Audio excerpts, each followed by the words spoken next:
आलोक, अगर इन चेहरों को हम देखें तो BL वर्मा पहले से मंत्री हैं, पंकज चौधरी पहले से मंत्री हैं, अनुप्रिया पटेल पहले से मंत्री हैं। जो दो ही नाम प्रमुख तौर पर हैं, एक जितिन प्रसाद का और दूसरा जयंत चौधरी का।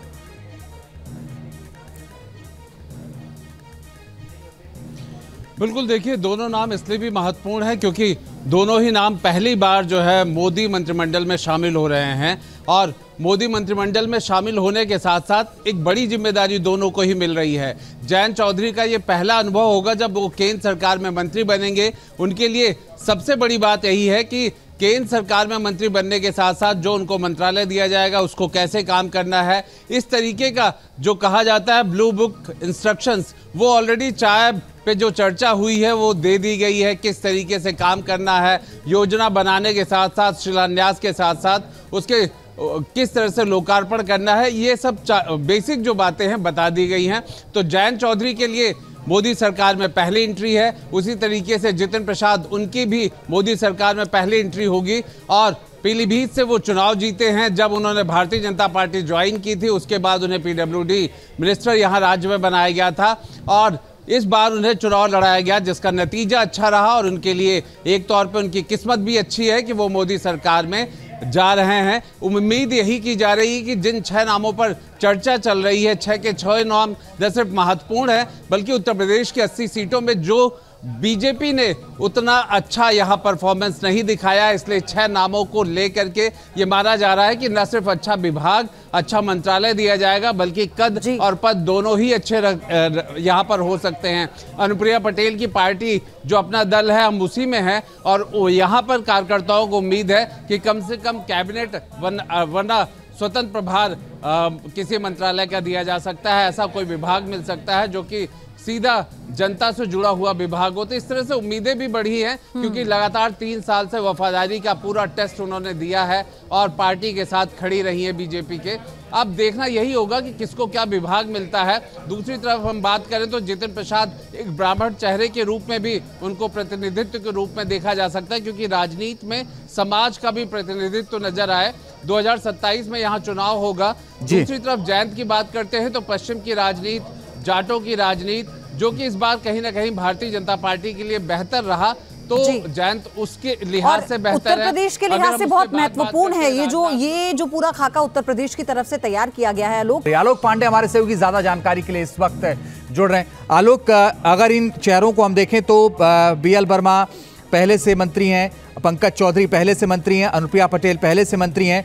जो दो ही नाम प्रमुख तौर पर हैं, एक जितिन प्रसाद का और दूसरा जयंत चौधरी का।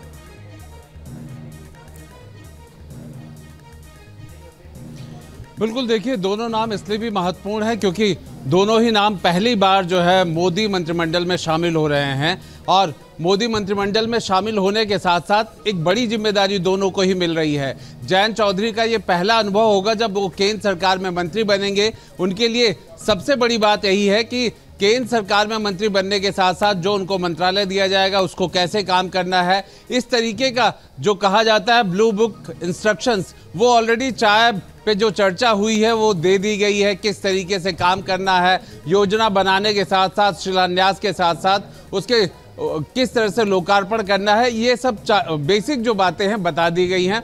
तो जयंत चौधरी के लिए मोदी सरकार में पहली एंट्री है, उसी तरीके से जितिन प्रसाद उनकी भी मोदी सरकार में पहली एंट्री होगी। और पीलीभीत से वो चुनाव जीते हैं जब उन्होंने भारतीय जनता पार्टी ज्वाइन की थी, उसके बाद उन्हें PWD मिनिस्टर यहाँ राज्य में बनाया गया था और इस बार उन्हें चुनाव लड़ाया गया जिसका नतीजा अच्छा रहा और उनके लिए एक तौर पर उनकी किस्मत भी अच्छी है कि वो मोदी सरकार में जा रहे हैं। उम्मीद यही की जा रही है कि जिन 6 नामों पर चर्चा चल रही है, 6 के 6 नाम न सिर्फ महत्वपूर्ण है बल्कि उत्तर प्रदेश की 80 सीटों में जो बीजेपी ने उतना अच्छा यहाँ परफॉर्मेंस नहीं दिखाया, इसलिए 6 नामों को लेकर के ये माना जा रहा है कि न सिर्फ अच्छा विभाग, अच्छा मंत्रालय दिया जाएगा बल्कि कद और पद दोनों ही अच्छे यहाँ पर हो सकते हैं। अनुप्रिया पटेल की पार्टी जो अपना दल है हम उसी में है और यहाँ पर कार्यकर्ताओं को उम्मीद है कि कम से कम कैबिनेट वरना स्वतंत्र प्रभार किसी मंत्रालय का दिया जा सकता है, ऐसा कोई विभाग मिल सकता है जो कि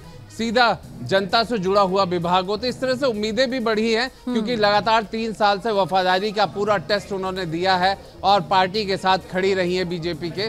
अब देखना यही होगा कि किसको क्या विभाग मिलता है। दूसरी तरफ हम बात करें तो जितिन प्रसाद एक ब्राह्मण चेहरे के रूप में भी उनको प्रतिनिधित्व के रूप में देखा जा सकता है, क्योंकि राजनीति में समाज का भी प्रतिनिधित्व नजर आए। 2027 में यहाँ चुनाव होगा। दूसरी तरफ जयंत की बात करते हैं तो पश्चिम की राजनीति, जाटों की राजनीति, जो कि इस बार कहीं ना कहीं भारतीय जनता पार्टी के लिए बेहतर रहा, तो जयंत उसके लिहाज से बेहतर है। उत्तर प्रदेश के लिहाज से बहुत महत्वपूर्ण है ये जो पूरा खाका उत्तर प्रदेश की तरफ से तैयार किया गया है। लोग